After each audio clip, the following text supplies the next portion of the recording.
బాసరలో ఉన్నటువంటి సరస్వతి అమ్మవారి దేవాలయంలో ఏ విధంగా అయితే అక్షరాభ్యాసం చేసుకుంటారో అదే విధంగా ఇప్పుడు తిరుమలలోని వకులమాత దేవాలయంలో అక్షరాభ్యాసం చేసుకోవచ్చని టీటీడీ అక్షరాభ్యాసానికి ఒక కొత్త పేరు పెట్టింది. అదే అక్షర గోవిందం. ఈ అక్షర గోవిందం పేరుతో ఈ యొక్క నిర్ణయం తీసుకుంది. దీనికి టీడీపీ ఎమ్మెల్యే నాని కూడా ప్రోద్బలం అందించాడు. ఆయన కూడా రిక్వెస్ట్ చేయడంతో ఈ నిర్ణయం అయితే తీసుకున్నట్లుగా తెలుస్తుంది. దీనికి సంబంధించి ఇప్పుడు టీటీడీ అయితే ఒక లేఖ విడుదల చేసింది. అలాగే ఒక ఆదేశం కూడా బయటకు వచ్చింది.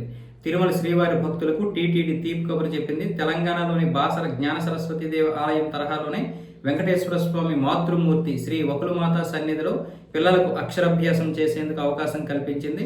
తిరుపతిలోని ఏడుకొండలవాడి ఆశీస్సులతో శ్రీ వకులమాత ఆలయంలో అక్షరాభ్యాసం నిర్వహించేందుకు టీటీడీ కొత్త సాంప్రదాయానికి శ్రీకారం చుట్టింది. బాసర ఆలయం తరహాలోనే ఈ యొక్క ఆలయంలో అక్షరాభ్యాసం చేసుకోవచ్చు. మొదట పైలట్ ప్రాజెక్టుగా ప్రారంభించాలని నిర్ణయించింది. అక్షర గోవిందం పేరుతో 3 నుంచి 5 ఏళ్ల వయసు ఉన్నటువంటి చిన్నారులకు అక్షరాభ్యాసం చేయొచ్చు. అక్షర గోవిందం ఈ ప్రాజెక్టును హిందూ ధర్మ ప్రచార పరిషత్ రూపొందించింది. చంద్రగిరి ఎమ్మెల్యే పులివర్తి నాని టీటీడీ ఆధ్వర్యంలో అక్షరాభ్యాసంపై అధికారులు కలిసి రిక్వెస్ట్ చేశారు. ఇటీవల టీటీడీ అధికారులు తిరుపతి శివారులో ఉన్న పేరూరు వకులమాత ఆలయాన్ని సందర్శించారు. తర్వాత ఈ అక్షర గోవిందంపై పాలక మండలిలో చర్చించి అమలుకు నిర్ణయం తీసుకున్నారు. అయితే వకులమాత ప్రధాన ఆలయం చిన్నకొండపై ఉండడంతో కీలక నిర్ణయం తీసుకున్నారు. పిల్లల అక్షరాభ్యాసం కోసం ప్రత్యామ్నాయంగా మరో స్థలాన్ని ఎంపిక చేశారు. వకులమాత ఆలయానికి తూర్పు వైపున ఖాళీ స్థలం ఉంది. అక్కడ ఈ అక్షరాభ్యాసాలను నిర్వహించాలని నిర్ణయించారు.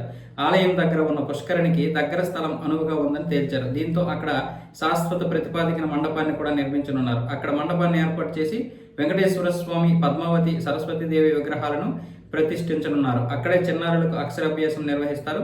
వకులమాత ఆలయం దగ్గర అక్షరాభ్యాసం నిర్వహించిన తర్వాత పిల్లలకు అక్షర గోవిందం పేరిట 7 వస్తువులతో కిట్ ఇస్తారు. వీటిలో పలక, బలపాల బాక్సు, శ్రీవారి అక్షతలు, అమ్మవారి కుంకుమ ప్యాకెట్లు, వినాయకుడు, సరస్వతీదేవి, శ్రీ వెంకటేశ్వర స్వామితో కూడిన చిత్రపటం, 6 కంకణాలు, పటిక బెల్లం ప్రసాదం ఈ ప్యాకెట్లో ఉంటాయి. అయితే ఇది మొదటిగా 300 టికెట్లతో ప్రారంభించబోతున్నారు. దీనికి ఫ్రీ ఉచితంగా ఇవ్వాలా, లేకపోతే ఏదైనా నామమాత్రపు రుసుము ఏర్పాటు చేయాలన్న విధంగా కూడా నిర్ణయాలు జరుగుతున్నాయి.